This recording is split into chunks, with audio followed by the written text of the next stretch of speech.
अस्सलाम वालेकुम, आप देख रहे हैं बोल्ड रिपोर्ट्स और मैं हूं बतूल राजपूत। आज़ाद कश्मीर में इंतखाबी मैदान सज चुका है। 27 जुलाई यानी कल से मरहलावार पोलिंग शुरू होगी। कल पहले मरहले में मीरपुर डिवीज़न की 13 नशस्तों पर पोलिंग होगी। इसके बाद अगस्त के पहले हफ्ते में दीगर इलाकों में इलेक्शन होंगे। PTI ने पहले ही कश्मीर इलेक्शन का बायकॉट कर रखा है। नून लीग और पीपल्स पार्टी दो बड़ी जमातें जो वफाक में दूसरे के इत्तेहादी हैं, एक दूसरे के आमने सामने हैं। इलेक्शन मुहिम के दौरान एक बार फिर नून लीग और पीपल्स पार्टी के टॉप लीडरशिप ने एक दूसरे के खिलाफ बयानबाजी की। नवाज शरीफ और मरीम नवाज भी आज़ाद कश्मीर में मुहिम चलाते रहे, एक दूसरे पे करप्शन और फॉर्म 47 के इल्ज़ाम लगाते रहे। पीपल्स पार्टी के मुताबिक नून लीग ने इंतखाबी ज़ाब्ता अखलाक की खिलाफ वर्जी भी की है और पीपल्स पार्टी ने इलेक्शन कमीशन को नून लीग की लीडरशिप के हवाले से और उसके खिलाफ एक ख़त भी लिखा है। कल इंतखाबी मैदान में क्या होगा? क्या गिलगित इलेक्शन की तरह कश्मीर में भी नून लीग को कोई अपसेट हो सकता है? कलअदम एक्शन कमेटी ने भी एक बार फिर 27 जुलाई यानी कल के दिन लॉन्ग मार्च की कॉल दी है। इससे इंतखाबी प्रोसेस किस हद तक मुतासिर होगा, इससे बात करते हैं। मेरे साथ तीन बहुत वेल इन्फॉर्म जर्नलिस्ट मौजूद हैं। एहतशामुल हक साहब मुझे ज्वाइन कर रहे हैं, इसार राना साहब मेरे साथ मौजूद हैं और असदुल्ला खान साहब, बहुत शुक्रिया आप तीनों को ज्वाइन करने के लिए। एहतशाम साहब, कल मीरपुर डिवीज़न की नशस्तों पे पोलिंग होगी। नून लीग और जो 13 नशस्तों के हवाले से जो पीपल्स पार्टी ने कैंपेन भी की है, आप क्या एक्सपेक्ट कर रहे हैं? क्योंकि नून लीग का ये कहना है कि 13 नशस्तें तो हम लेके जा रहे हैं। देखें, ये इलेक्शन से पहले तो बतूल सारे इस तरह के बड़े बड़े दावे कर रहे होते हैं। GB के इलेक्शन में भी आपने देखा, नून लीग के वाले कह रहे थे कि हम अपनी हुकूमत बनाएंगे, पीपल्स पार्टी अपना कहती रही है। लेकिन यहाँ पे इस दफ़ा ये जो मुकाबला है थोड़ा डिफरेंट हो गया है। ज़्यादा तो सेटबैक मेरा ख्याल है इसार राना साहब को ज़्यादा पता होना चाहिए, तो डेफिनेटली पता भी होगा उन्हें कि ये PTI जिसके बारे में कहा जा रहा था कि ये एक बहुत बड़ा डेंट डाल सकते हैं पीपल्स पार्टी पे और PMLN पे, यहाँ पे इनके इख्तलाफात से फ़ायदा उठा सकते हैं। उन्होंने क्यों उसका बाइकाट कर दिया? और जितने लोगों से बात हुई है, जो अखबारात में चीज़ें रिपोर्ट हुई हैं, कुछ पता नहीं चला कि क्या वजूहत बनी है उसकी। अब अगली बात यह है कि कुछ इतलात तो पहले से बतूल आ रही हैं इस तरह के। बड़ी हद तक मेरी इत्तला ये है कि नून लीग वालों ने कंसीड कर दिया है और ये बहुत से वालों से जहाँ एक ग्रेटर कोऑपरेशन इस्टेब्लिशमेंट चाह रही पीपल्स पार्टी से, हुकूमत से, उसमें यही कहा गया था कि GB के इलेक्शन के जीतने के बाद ज़्यादा चांसेस यही है कि यहाँ पे भी पीपल्स पार्टी को ही मौका तो एहतशाम साहब ये बताइएगा कि जिन 13 नशस्तों पे कल इलेक्शंस हो रहे हैं, इनमें से वो कौन सी 19 बस है जिसका क्लेम तारिक फजल चौधरी ने किया था? देखें, तारिक फजल चौधरी साहब का अपना क्लेम है, लेकिन ये बात है कि पीपल्स पार्टी के मुकाबले में मीरपुर में PMLN का जो है ना वो ज़्यादा जोर रहा है हमेशा से, और यहाँ से वो ज़्यादा सीटें निकालते रहे हैं। क्योंकि आपके ओवरसीज आप देख लें, जितने यहाँ से मीरपुर से लोग बाहर जाते हैं, ठीक है पीपल्स पार्टी वालों से भी उनका बड़ा ताल्लुक रहता है, लेकिन ये टेस्ट केस तो होने जा रहा है डेफिनेटली, क्योंकि 3 मरहलों में ये इलेक्शन होना है और इसमें ये टोन सेट हो जाएगी कि कौन किस तरफ जा रहा है। लेकिन ज़्यादातर चांसेस लग रहे हैं कि यहाँ दोनों के क्लेम अपनी अपनी जगह है और कहा जा रहा है कि PMLN जो है ना वो कामयाब हो जाएगी, ज़्यादा यहाँ से सीटें निकालने में। ठीक, इसार राना साहब मैं आपकी तरफ आऊँगी। नवाज शरीफ और मरीम नवाज खुद कश्मीर गए, कैंपेन लीड की और वहाँ से पब्लिक सेंटिमेंट क्या उनके वहाँ होने से उनके हक में हो सकता है। ऑल्दो इससे पहले नवाज शरीफ गिलगित भी गए और नून लीग हार गई थी, तो इस दफ़ा जो उन्होंने प्री इलेक्शन इफेक्टिवनेस की कोशिश की है कुछ ही दिनों कुछ ही घंटों में, उससे उनको फ़ायदा होगा? जी इसार राना साहब। एक तो मेरी दुआ है कि अल्लाह करे कि नवाज शरीफ साहब, मेरी आवाज़ आ रही है? जी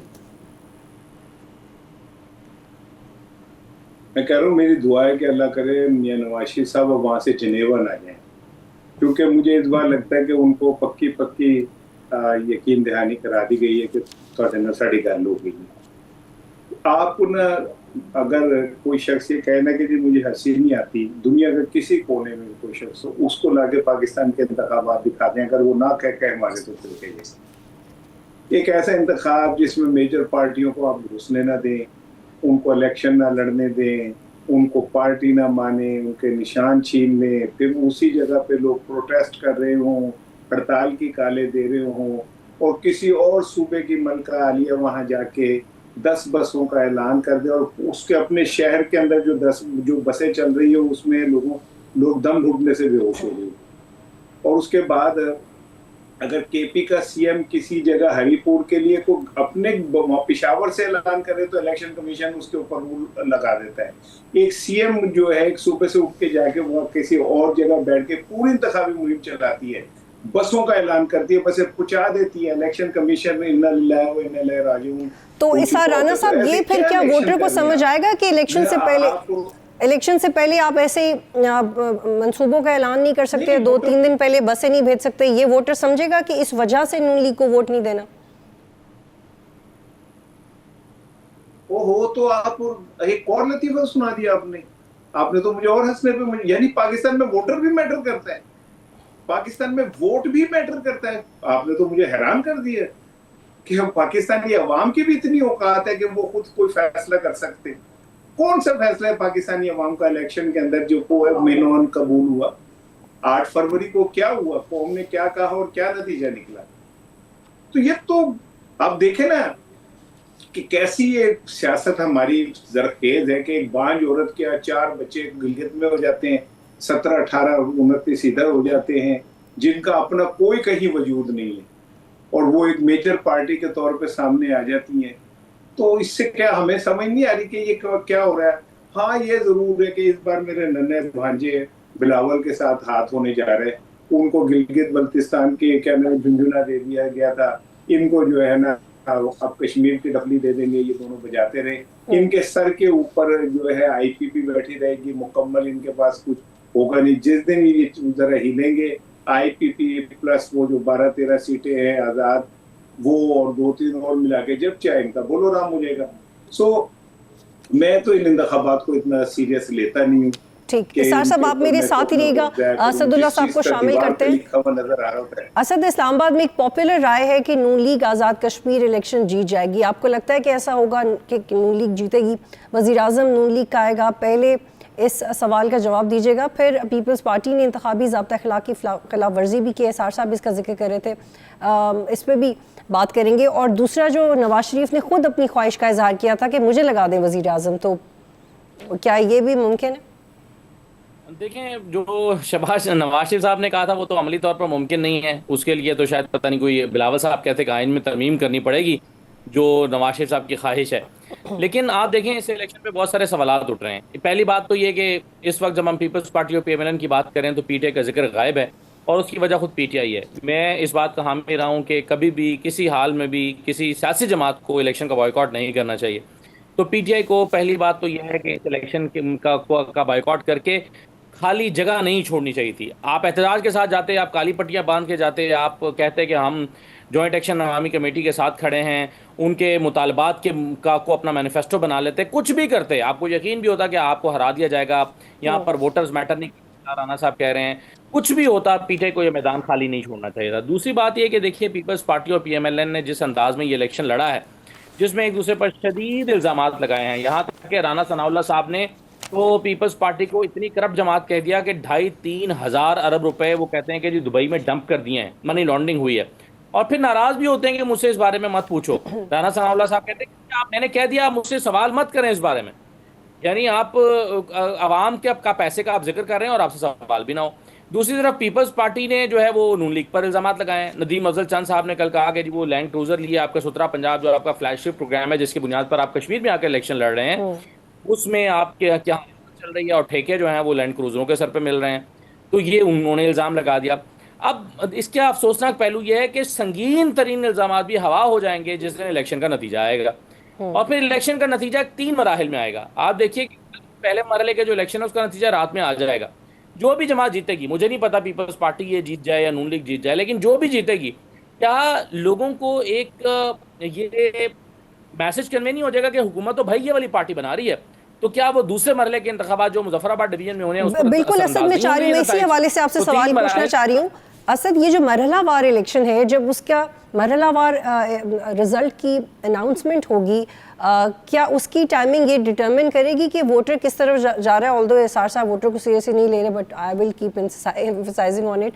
तो क्या इससे फ़र्क पड़ सकता है? Because you are saying you are unsure कि नून लीग के पास कितना ग्राउंड है, तो इससे भी फ़र्क पड़ेगा और डायनेमिक्स चेंज हो सकती है।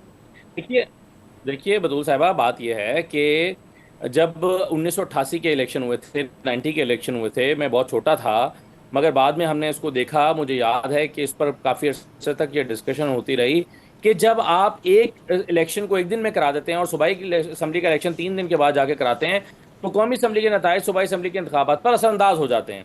और 88 के इंतखाबात में हमने यही देखा कि वो 3 दिन में फिर जो नारे लगे, जाग पंजाबी जाग के, और पंजाबियों की गैरत को जगा के फिर वोट लिया गया, तो इलेक्शन के असरअंदाज हो गए।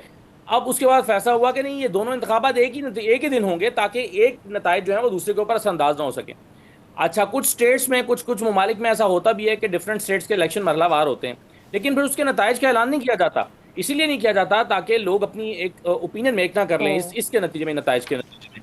और यहाँ पर जो है कल नताइज आएंगे और कल रात को उसके नताइज का ऐलान कर दिया जाएगा। तो अगर वोटर्स करते हैं और वोटर्स ने ही वोट डालना है, और जैसा कि आप, जाहिर है गवर्नमेंट तो और इलेक्शन कमीशन तो यही क्लेम करेगा, तो फिर आप उस राय आमा को तब्दील होने में कैसे रोकेंगे जब आप एक जमात के इलेक्टों का जो है वो रात को ट्रेंड पता तो चल फिर जाएगा। असदुल्ला, क्या इस बात के इम्कानात हैं कि फिर रिजल्ट्स इकट्ठे अनाउंस किए जाएं जैसे बाकी ममालिक में होता है? ये भी हो सकता है ये चेंज। एहतशाम साहब, पीपल्स पार्टी की तरफ से इलेक्शन कमीशन को खत भी लिखा गया, नून लीग ने ज़ाब्ता अखलाक की खिलाफ वर्जी भी की, मरीम नवाज़ ने बसें देने का वादा किया, और फिर 2 से 3 दिन बाद पोलिंग से पहले ही 10 बसें AJ के पहुंचा दी गई। ये अगर इलेक्शन से पहले रूटीन में होता रहे तो बहुत ज़बरदस्त है, लेकिन इलेक्शन से कुछ ही घंटों पहले ये उसकी क्लियरली खिलाफ वर्जी है। ये फेडरल गवर्नमेंट में होने के बावजूद, इतनी बड़ी पंजाब गवर्नमेंट, इतनी बड़ी अथॉरिटी होने के बावजूद ये करने की क्या ज़रूरत थी? It could B planned earlier in any other ways, क्यों अभी किया? पर देखिए बतूल, ये जब भी आप देखें इलेक्शन होता है ना, और ख़ास तौर पे जब आप GP में, आज़ाद कश्मीर में इलेक्शन देखती हैं, तो वहाँ पे सूरत हाल ऐसी होती है कि जो भी मरकज़ में हुकूमत होती है वो मैक्सिमम आगे जाती है, अनाउंसमेंट करती है, कई अपना डेवलपमेंट बजट का ऐलान करती है, मंसूबों का ऐलान करती है, कभी कभी इलेक्शन कमीशन इसका नोटिस भी ले लेता है। मेरा ख्याल है लोगों ने इसको एक्सेप्ट कर लिया है कि भी ठीक है, बसों का अगर ऐलान कर दिया है तो लोगों को फ़ायदा होगा। एक चीज़ है बतूल इसमें, जो आमतौर पर लोग कहते हैं कि अगरचे मिथ टूटी भी है GP के इलेक्शन में, तो जब जिसकी मरकज़ में हुकूमत होती है वो फिर आज़ाद कश्मीर में भी उन्हीं की हुकूमत बनाई जाती है। देखिए, ये चंद दिन पहले बड़ा ये लोगों की तरफ से एतराज़ आया था कि जी ये 3 मरहलों में इलेक्शन क्यों करवाया जा रहा है, इसको एक मरहले में करके आप ख़त्म क्यों नहीं करते। तो यहाँ से वो फिर लोग नियत की बात करते हैं कि जी किसका मूड क्या है, कौन क्या करना चाह रहा है। मेरा अपना ख्याल है कि इस वक्त सूरत हाल जितनी तेज़ी के साथ बदल रही है, लेकिन ना कुछ चीज़ें जिस तरह सामने आ रही हैं, मरीम नवाज़ और हमज़ा के इख्तलाफात एक ज़माने में थे, खुल के आ गए हैं। अब वो तो ये भी कहा जा रहा है कि एक मुद्दत के बाद हमज़ा शहबाज जो है ना, वो कह रहे थे कि मुशर्रफ के जाने के बाद सारे लोग बाहर चले गए थे, मैंने भुगता सब कुछ, और मैं जेल में गया और मुझे ना जनाब CM बनाया गया ना। अभी चंद दिन पहले की बात है, एक नई बात सुनने में आई कि उन्होंने कहा है कि मुझे पार्टी मेरे वाले कर दी जाए, तो मरीम नवाज ने कहा ये नहीं हो सकता। यहाँ पे भी कुछ कहते हैं कि कुछ थोड़ी सी तलखीन दोनों में हुई है। ये बातें अपनी जगह इनकी चल रही हैं साथ साथ, लेकिन जब आज़ाद कश्मीर के इलेक्शन की बात हो रही हो तो यहाँ पे इस्टेब्लिशमेंट का भी एक रोल होता है। लेकिन एक मुद्दत से ये तो दोनों हज़रात मुझसे छोटे हैं, मैंने तो 70 के बाद सारे 11 के 11 इलेक्शन कवर किए हैं, मुझे पता है हर इलेक्शन में क्या होता है। राना साहब हमारे बड़े अच्छे दोस्त हैं, बड़ा अच्छा बोलते हैं। 8 फरवरी के इलेक्शन की बात करते हैं, लेकिन उसके पहले जो इलेक्शन PTI को जितवाया गया था वो भी सारी दुनिया को पता है कि वो किस तरीके से वो रात को बिठाया गया था, सिस्टम सारा का सारा। ये तो मुनव्वत होते हैं, हमेशा होते हैं, प्लान करके सारी चीज़ें होती हैं। अब सवाल ये कि क्या आप तवक्को करते हैं कि इलेक्शन में कोई ट्रांसपेरेंसी होगी? तो देखें किससे हद तक को दिखाने के लिए तो होगी।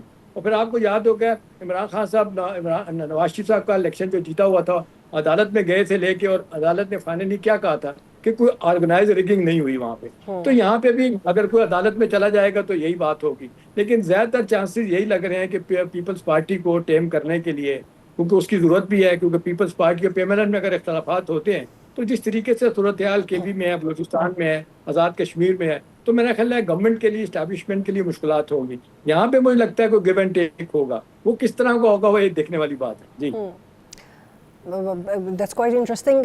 इसार साहब, क्या हम ये देखेंगे कि जैसे बरतरी हासिल हुई गिलगित में पीपल्स पार्टी को, आपको नहीं लग रहा कि नून लीग के साथ ऐसा हो सकता है? अगर आपका दिल नहीं भी चाह रहा है सोचने का, फिर भी सर तज्जिया कर दें, कोई बात नहीं, खैर है। अभी फॉर एग्जांपल जो इन्होंने बसें दी हैं, क्या वोटर ये सोच सकता है, क्योंकि CCI में, NEC में, NFC में, ISRA में और जो दूसरे कॉन्स्टिट्यूशनल फोरम्स हैं उसमें AJK और गिलगित नहीं है, so it could be one of the piece of cake और एनीथिंग ऑलिव ब्रांच के उनको अट्रैक्ट करने के लिए, तो क्या हो गए अट्रैक्ट पीएमएलएन की तरफ एजेके का वोटर? देखिए, इसमें तो कोई शक नहीं कि मुस्लिम लीग मेयार ऊपर आए हैं। जो बात जिसमें है वो मान लूंगा। ये कीमे वाले नान से शुरू हुए, बिरयानी पे आया, बसों तक आ गए, तो मतलब इम्प्रूवमेंट तो की है, इसमें तो कोई दो राय नहीं है। लेकिन सवाल ये पैदा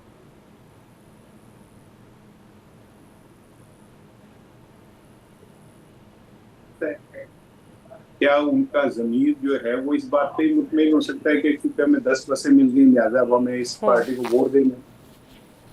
और दूसरी बात ये कि अगर ये बसें देना कोई इतना हार्मफुल नहीं है तो फिर ये खोल दें, ओपन कर दें कि जी बस जिसके पास ताकत होगी, जिसके पास पैसे होंगे, वो इलेक्शन से पहले जो चाहे कर सकता है। अभी वैसे लाहौर में एक इलेक्शन हुआ था तो उसमें सुबह जब लोग उठे थे तो उनके घरों के बाहर मोटरसाइकिलें खड़ी थी 0 मीटर, और पता चला था कि ये फला कैंडिडेट ने दिए, लेकिन उसके बदले उसने उनके शनाख्ती कार्ड अपने पास रख लिए। लेकिन इसार साहब, how do we read this, how do we read that neutrally कि आपकी अपनी इत्तेहादी जमात एजेके में आपके खिलाफ इलेक्शन लड़ी है, वो आपके खिलाफ ही इलेक्शन कमीशन में जा रही है, वो आपसे नाराज़ है, वो आप इल्ज़ाम भी लगा रही है जैसे असद तफसील बता रहे थे, और फिर कितना मुश्किल है to read between the lines that what is good for this system, कि जब आप एक टेरिटरी में एक दूसरे के साथ हैं, आपको एक दूसरे का सब समझ आ रहा है, और दूसरी टेरिटरी में आपसे एक दूसरे से ज़्यादा करप्ट कोई नहीं है, तो वो एक फार्मूला सिस्टम के लिए बेहतर कैसे हो सकता है? देखिए, बहुत सारे जबरी निकाह होते हैं जिसमें मियाँ बीवी एक दूसरे से खुश नहीं होते, रोज लड़ाई भी हो रही होती है। कभी जो बीवी नाराज होकर बाहर भी चली जाती है, जिला कौंसिल में दरखास्त भी दे देती है, लेकिन फिर बड़े समझाते हैं कि नहीं बेटा ये निकाह तो रहेगा, और फिर वो निकाह रहता है। तो बहुत सारे रिश्ते सियासी भी ऐसे ही होते हैं कि उसके अंदर मजबूरियों के बावजूद आपको साथ चलना पड़ता है, क्योंकि जो ऊपर बैठे आपके बुजुर्ग होते हैं वो आपको इधर उधर हिलने नहीं देते। वरना मुझे बताएं कि अगर बिलावल भुट्टो की बात में सच मान लूं और पाकिस्तान में ये मान लूं कि इखलाकियात अभी मुकम्मल तौर पर फौत नहीं हुई है, तो बिलावल भुट्टो तो ये 10 दफा भी कह चुके हैं और पीपल्स पार्टी के तमाम लीडर कह चुके हैं कि फॉर्म 47 की हुकूमत है और ये किराए के ऊपर मकान लिया हुआ हुकूमत ने। तो सारे कहते हैं उनके, तो फिर इखलाकी तौर पे आप एक ऐसी हुकूमत के साथ क्यों चिपके हुए? आप उनके 26, 27, 28 तरमीम में उनके साथ कंधा मिला के उन तरमीम में हिस्सा क्यों डालते? और अगर पीपल्स पार्टी 350 अरब रुपए की करप्शन करती है और माजी में आप आसिफ अली जरदारी को मिस्टर 10% करार देते हैं और ये कहते हैं कि आपसे इसके साथ इत्तेहाद करने से बेहतर है मैं कुएं में छलांग मार दूं, तो आपको बात समझ आनी चाहिए कि पाकिस्तान में सबसे ज्यादा नुकसान इखलाकियात का हुआ है आवाम के बाद। दूसरा ये कि पाकिस्तान के अंदर जो सियासी जमातें हैं उनमें इस बात की खत्म हो गई है कि हमने रोज शीशा भी देखना होता है। वो अब शीशा नहीं देखते, क्योंकि बंदा कभी कभी शीशा देखता तो अंदर शीशे से भी आ जाती है कि यार ये क्या करता था तू। अब वो खत्म हो गई है। आप वो चोर भी कह रहे हैं, डाकू भी कह रहे हैं, मेरा मियाँ शराबी है, मेरा मियाँ जुआरी है, मेरा मियाँ डाकू है, लेकिन किसी के घर में है। ठीक इसार साहब, ये इतनी पुरमग्ज मिसालें मैं चाहती हूँ कि ये असद इनके ऊपर मजीद तज्जिया करे और डाइसेक्ट कर दें कि अगर ऐसी कॉम्प्लिकेशन हो तो क्या क्या कर सकते हैं। असद, कलअदम जॉइंट एक्शन कमेटी ने भी कल मुजफ्फराबाद की तरफ लॉन्ग मार्च की कॉल दी है और इससे पहले भी कश्मीर की आवाम सियासतदानों से ज़्यादा खुश नहीं है। मुहाजिरीन की नशस्तों का मसला भी है। इन चीज़ों का इलेक्शन प्रोसेस पे कितना असर होगा, क्योंकि ये पॉलिटिकल इश्यूज़ हैं जो सॉर्ट होने चाहिए थे। फॉर एग्जांपल पहले पीपल्स पार्टी ने स्टैंड लिया कि डिले कर दें, इलेक्शन नहीं डिले हुए, लेकिन फिर उन्होंने ये भी कहा कि हमारे पास एक हल है, ट्रूथ एंड रिकन्सिलिएशन कमीशन बनाया जाए। तो how do you see are these problems is being solve politically before और ड्यूरिंग और आफ्टर द इलेक्शंस?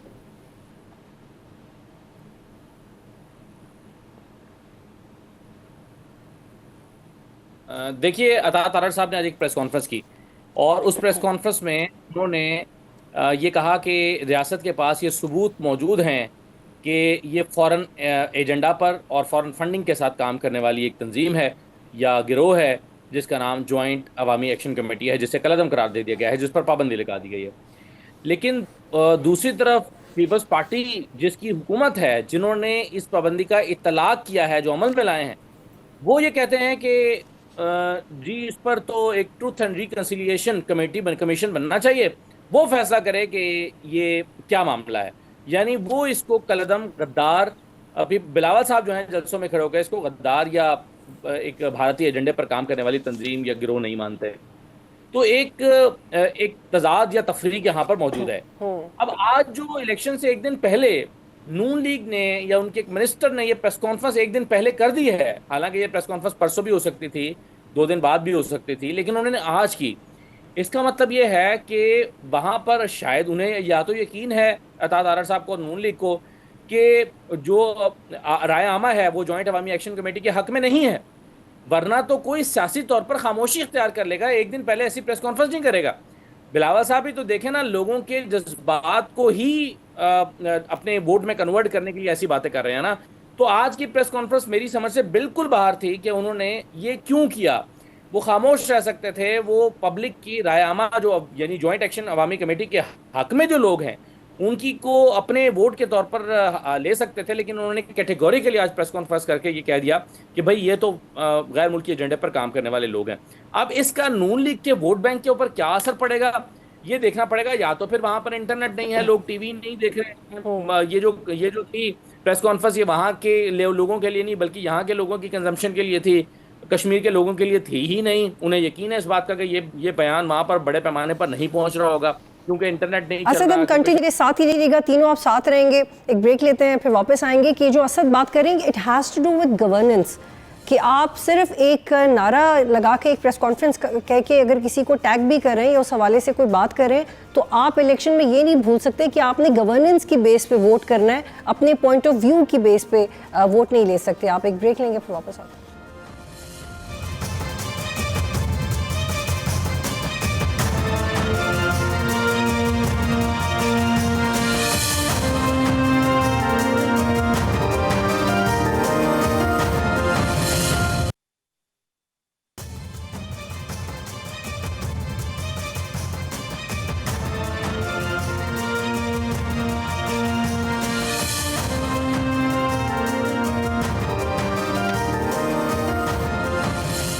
प्रोग्राम में खुश आमदीद। एहतशाम साहब, पीटीआई ने भी कश्मीर इलेक्शन में बायकॉट किया हुआ है, इससे पहले इनकी कश्मीर में हुकूमत भी रही। टर्न आउट आपको लगता है कि कम होगा या आपको लगता है कि लोग नून लीग और पीपल्स पार्टी को वोट देने के लिए निकलेंगे? क्योंकि जो फिगर्स हैं 2021 से लेके अब तक 3.2 मिलियन से 3.8 मिलियन इस साल इलेक्ट्रोलेट बढ़ा है। जो ओवरऑल रजिस्ट्रेशन लोगों की हुई है वो 3.8 मिलियन हो गई है, तो ये एक बड़ा वोट बैंक है। क्या ये अनयूटिलाइज्ड रह जाएगा या इसकी कोई सिमत आप देख रहे हैं? क्योंकि फॉर एग्जांपल जैक से भी जिन लोगों ने इलेक्शन में हिस्सा लेने की कोशिश की वो भी रिजेक्ट हो गए, उनका बनता भी नहीं था, पीटीआई ने वैसे बाइकआउट कर दिया, तो ये वोट बैंक कहाँ जाएगा? देखिए, वोट बैंक तो ध्यानदारी की बात बतूल ये है कि पॉपुलर पॉलिटिक्स का वक्त मेरे ख्याल है दुनिया से हमारे यहाँ से तो चले ही गया है। पावर पॉलिटिक्स है और आपने देखा जिस तरह की डायनामिक्स काम करती हैं सियासी जमातें, जिस तरीके से आपस में इख्तलाफात रखती हैं, फिर साथ साथ तो इस्टेब्लिशमेंट के साथ भी वो राब्ते में रहती हैं, तो उसको देखते हुए तो बड़ा वाज़े तौर पे लग रहा है। हाँ, ये बात ज़रूर है कि पीटीआई अगर मैदान में होती तो वो कांटेदार मुकाबला मुझे नज़र लगता था कि आएगा। अब जाहिर है ये जॉइंट एक्शन कमेटी जो है ना वो कालदम है, वो लोग भी आएंगे, किस तरीके से आएंगे, डिफरेंट नामों के जरिए आएंगे। तो मेरा ख्याल है बुनियादी तौर पर तो वोट बैंक अपना टर्न आउट जो है ना वोटर्स का वो इतना ज़्यादा तो नहीं लगता, लेकिन इतना हो जाएगा कि हुकूमत कह सकती है कि जी ठीक है इलेक्शन हो गया है, अब जिसको जिसने हुकूमत बनानी है उसके पास मैंडेट आ गया तो हुकूमत बनाए। लेकिन बुनियादी सवाल इस वक्त यही है जो अभी इसार राना साहब भी बात कर रहे थे। देखिए, मोरालिटी अब किधर आएगी? अखलाकियात तो हमने अब किस को हम रोएंगे? अदारों को हमने सबको तबाह कर दिया, लेके सियासी जमातों को तबाह कर दिया, सुप्रीम कोर्ट से लेके मीडिया से लेके सिविल सोसाइटी, वो तो आपको कहीं नज़र नहीं आती। दुनिया में एवोल्यूशन होता है या रेवोल्यूशन होता है, हमारे यहाँ वो दोनों नाम की कोई चीज़ नहीं है। तो ये है कि अब कुछ अर्सा तक हमारे यहाँ अनइंटरप्टेड इलेक्शन होते रहें तो शायद मेरा ख्याल है 2-4 इलेक्शनों के बाद जो है ना चीज़ें ठीक हो जाए। मुझे याद है माजी की बात है कि यहाँ पे ब्रिटिश एक प्रेस अटैची था, वो कहा करता था कि हम आज 200 साल पहले हमारी हालत अगर कोई देखता तो आपसे भी बहुत बदतर थी। लेकिन हमने इलेक्शन करवाते करवाते यहाँ तक लाए हैं तो सूरत हाल बदल गई। हमारे यहाँ ये कि इलेक्शन नहीं तवातर के साथ होते और फिर बाज़-औक़ात माज़रत के साथ आप देख लें, चाहे पीटीआई है, पीपल्स पार्टी है, पीएमएलएन, ये सारे के सारे एस्टैब्लिशमेंट के हाथों में खेलते हैं और नतीजतन फिर इनके हाथों से चीज़ें निकल जाती हैं और फिर ज़ाहिर है जिसके हाथ में गेम होती है वही गेम खिला रहा होता है। काश ये अपने तौर पे सारे ऑपरेट कर रहे होते तो ये सूरत हाल देखने को ना मिलती, लेकिन जनरली मुझे नहीं लगता बतूल के कोई टर्न आउट बहुत ज़्यादा होगा इसका। जी और जैसे कि आप कह रहे हैं कि PTI could be a potential competition for the government, उस पर बात करते हैं। इसार राना साहब, पीटीआई के जो लोग नाअहल हुए वहाँ इलेक्शन का बायकॉट किया गया जब वहाँ पे इलेक्शन की अपॉर्चुनिटी आई, लेकिन हरीपुर में उमर अयूब की नशिस्त पर पीटीआई ने इलेक्शन लड़ा, फिर गिलगित में पीटीआई के हिमायत याफ्ता उम्मीदवार मौजूद थे लेकिन कश्मीर में फिर बायकॉट कर दिया। ये इनकन्सिस्टेंसी की वजह तो हम जानते हैं कि ये है कि वहाँ पे कोई बाकायदा लीडरशिप इस वक्त मौजूद नहीं है, लेकिन ये तो उनके सियासी मुखालिफिन भी पीटीआई को एहसास दिला रहे हैं कि आप इलेक्शन लड़ेंगे तो जीतेंगे ना, लड़ेंगे तो किसी को डराएंगे ना, लड़ेंगे तो आप इक़्तिदार में आएंगे। तो ये इसका नुकसान पीटीआई को ही हो रहा है और ये how do you analyse that? देखिए राजपूत, अभी हम मोरालिटी की बात कर रहे थे, श्याम भाई ने हमें कहा कि मुझसे छोटे हैं, मेरा ख्याल है मैं उनसे को आधा घंटा ही छोटा होऊंगा। मैंने भी पिछले पता नहीं कितनी दहाइयों से पाकिस्तान की सियासत को जो है, तो मैंने पाकिस्तान के अंदर इलेक्शन में सिर्फ एक ही चीज देखी कि इसमें जो अवाम है ना वो कहीं मैटर नहीं कर रहे होते। हाँ, जंग से करने हैं, वो रैलीज निकालनी है, लेकिन उनका काम सिर्फ संदूकड़ियों तक जाना है, उसके बाद उनका काम खत्म हो जाता है। अब आपको वोट डालने वाले नहीं, वोट गिनने वालों के साथ मिलकर बैठना पड़ता है। वोट गिनने वाले मैटर कर रहे होते हैं। दूसरी चीज ये है कि जैसे हम कह रहे हैं कि पीपल्स पार्टी पीटीआई लड़ती तो जो हो सकता है जीत भी सकती, तो ये कैसे हो सकता है कि पीपल्स पीटीआई जो है कहीं से भी जीत जाती? उन्हें तो 8 फरवरी का जो मैंडेट था वो नहीं मिला। और अगर कोई ये कहे कि तमाम इलेक्शन ऐसे होते तो इमरान खान के दौरे हुकूमत में इमरान खान के बाई इलेक्शन जितने भी वो पीटीआई हार गई थी। इससे ज्यादा तो क्रेडिबल कोई मिसाल नहीं मिल सकती कि एक हुकूमत के अंदर वो तमाम बाई इलेक्शन हार जाए और क्या कहते हैं एक हुकूमत ऐसी है जिसमें पीटीआई को इलेक्शन ही ना लड़ने दिया जाए, वो गिलगित बल्तिस्तान हो, वो कश्मीर हो, वो कुछ हो।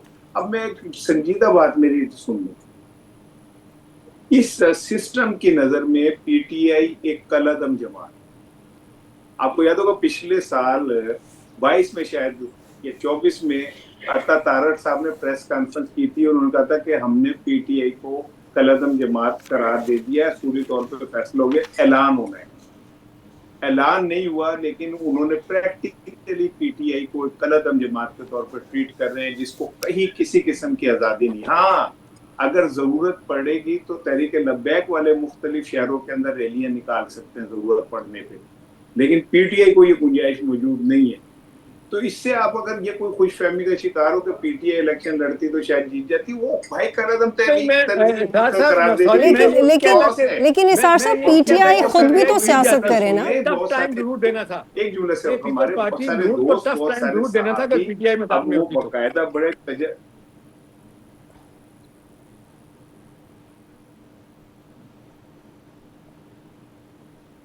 जी जी एहतशाम साहब, श्याम भाई मैंने आपकी बात नहीं सुनी, लेकिन मेरा यकीन है आपने श्याम भाई मैं आपकी बात नहीं सुन चुका, लेकिन मेरा यकीन है आपने जो बात भी की होगी बहुत अच्छी की होगी।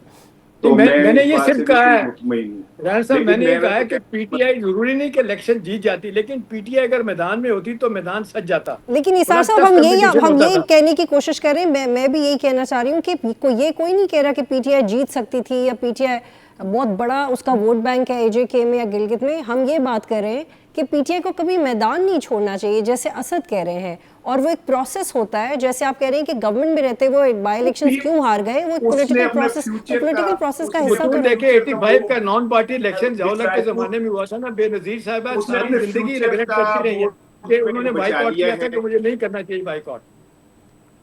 जी जी इसार साहब बस आप मुकम्मल कर लें इसार साहब प्लीज। मैं अर्ज ये कर रहा हूँ कि उसने अपने फ्यूचर का वोट बैंक बचा लिया है।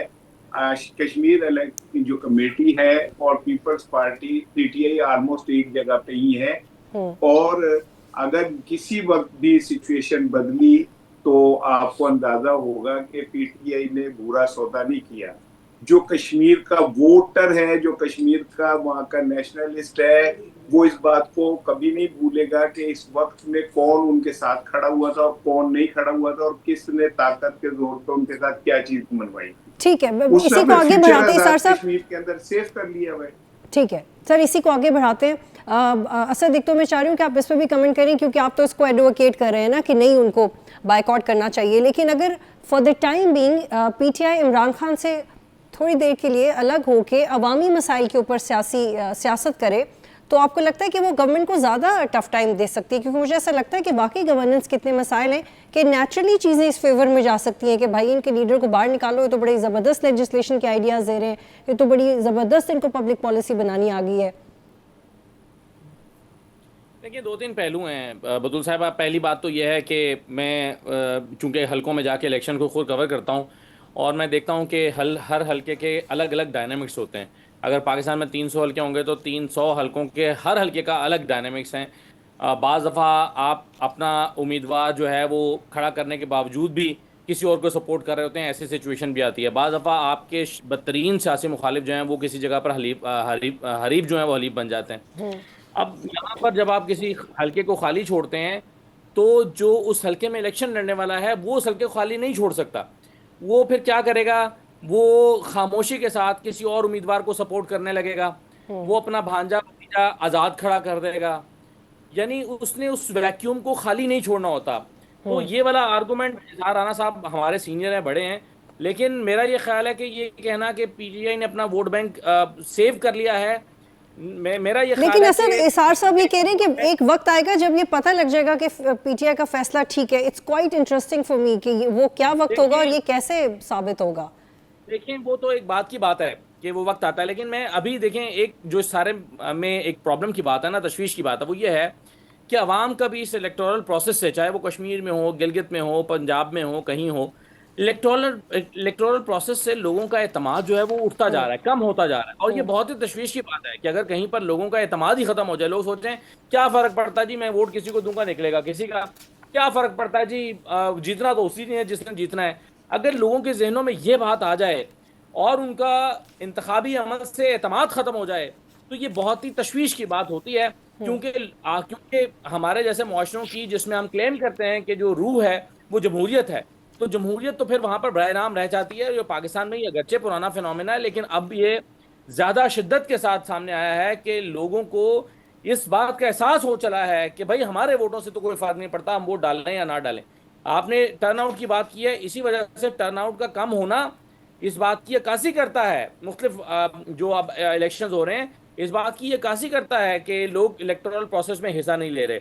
और फिर देखें, जो पीटीआई के मैदान में ना होना है इस वक्त, इसका सियासी तौर पर फायदा किसको होगा? ये भी एक सवाल है। पीएमएलएन को होगा या पीपल्स पार्टी को होगा? पीपल्स पार्टी का ख्याल है कि अगर पीटीआई ने बॉयकॉट किया है तो इसका फायदा हमें होगा, और उसकी वजह वो ये बताते हैं कि पीटीआई और पीएमएलएन में जो मुखालफत और मुखासमत है, पीटीआई का वोटर पीपल्स पार्टी को तो वोट कर सकता है, पीएमएलएन को वोट नहीं कर सकता। दूसरी वजह ये बताते हैं कि जो पीटीआई का वोटर है वो पीपल्स पार्टी से टूट कर ही पीटीआई में गया हुआ है, तो जब पीटीआई मैदान में ही फिर उसकी सेकंड चॉइस जो है वो पीपल्स पार्टी बनती है। तो पीपल्स पार्टी यह उम्मीद लगाए बैठी है कि उन्हें इसका फायदा होगा। लेकिन जैसा कि मैंने पहले कहा, लोगों का एक ख्याल ये है कि भाई ये फैसला तो पहले से हो चुका है कि किसने हुकूमत बनानी है। लोग समझते हैं कि गिलगित में हुकूमत बनाने का फैसला पहले से हो चुका था, अगरचे नून लीग और पीपल्स पार्टी के वोट बैंक में और उसमें सीटों में कोई खास फर्क नहीं था, एक आध सीट का फर्क था। यही इस्तेकाम पाकिस्तान पार्टी जो है वो नून लीग के साथ मिल जाती तो नून लीग हुकूमत बना लेती। तो ये कहीं पहले से तय था कि गिलगित में हुकूमत कौन बनाएगा, तो कतई नजर इस बात कि किसकी कितनी सीटें आई हैं, हुकूमत उसी ने बनानी थी। और अब ये कश्मीर के बारे में भी कहा जा रहा है। तो अगर पहले से लोगों के जहनों में ये है कि पहले से तय है कि हुकूमत किसने बनानी है, तो फिर हमारा इस इंतखाबी हिस्सेदार बनने का फायदा क्या है? इस सब के बावजूद मैं समझता हूँ कि मैदान खाली नहीं छोड़ना चाहिए। जैसा एहतशाम साहब ने अच्छा जुमला कहा, पीटीआई जीतती ना भी, लेकिन उसके होने से मैदान सज जाता। और देखिए, सियासी तौर पर भी पीटीआई को इससे बहुत फायदा होता। उनको अपनी कैंपेन करने का मौका मिलता है, उनको अपने बिल्कुल। झंडे लहराने का मौका मिलता है। बिल्कुल बिल्कुल Asad please I hold you है। एहतशाम साहब आखिरी 2 मिनट है, मैं चाहूंगी आप इस पे बात करें कि जो भी हालात हैं पीटीआई को वोटर से डिस्कनेक्ट नहीं करना चाहिए और पीएमएलएन और पीपल्स पार्टी को एक टफ कंपटीशन देना चाहिए, क्योंकि जो प्रो गवर्नेंस वोटर था वो 2018 के बाद जब उसे गवर्नेंस नहीं मिली तो वो पीटीआई के पास गया था। अब वो क्यों दोबारा पीपल्स पार्टी के पास जाएगा? वो तो अनयूटिलाइज रह जाएगा। तो क्यों कर रही है डिस्कनेक्ट पीटीआई? देखिए बतूल दयानंदारी की बात यह है कि पीटीआई का वोट बैंक इंटैक्ट है, पीटीआई का सपोर्टर अभी भी मौजूद है, लेकिन इनके पार्टी के अंदर इख्तलाफात हैं, कोर कमेटी में बैठे इख्तलाफात हैं, पॉलिटिकल कमेटी में बैठे वहाँ पे इख्तलाफात नज़र आ रहे होते हैं। अभी देखें लीमा बीबी गई है केपी में, उन्होंने कहा है कि जी फलां तारीख को सड़कों पे निकले, लेकिन आप देख रहे हैं मेन लीडरशिप कहती है कि जी हमने तो सड़कों पे नहीं आना। अभी देखें डिस्कनेक्ट यहाँ पे आ गया है, और जो पीटीआई का डिसग्रंटल एलिमेंट है और वर्कर जो है ना वो कहता है यार इतनी दफ़ा हमें सड़कों पे लेके आए, इस्लामाबाद लेके गए, कभी गंडापुर भाग गए, कभी बीबी कहाँ चली गई। वो यही समझते हैं कि हमें यूज़ किया जाता है, उसका फ़ायदा कोई नहीं। और कितनी अफसोस की बात है, देखे ना अब वो हलीमा बीबी कई अरसे से कह रही है कि जी 1000 बंदा 2000 बंदे जो है ना वो आने चाहिए डयाला जी के पास। बिल्कुल, इतने 200 बंदे आपको नहीं नजर आते हैं। शुक्रिया आप तीनों का प्रोग्राम में ज्वाइन करने के लिए। आज तक के लिए इतने ही। प्रोग्राम देखने का शुक्रिया। अल्लाह हाफ़िज़।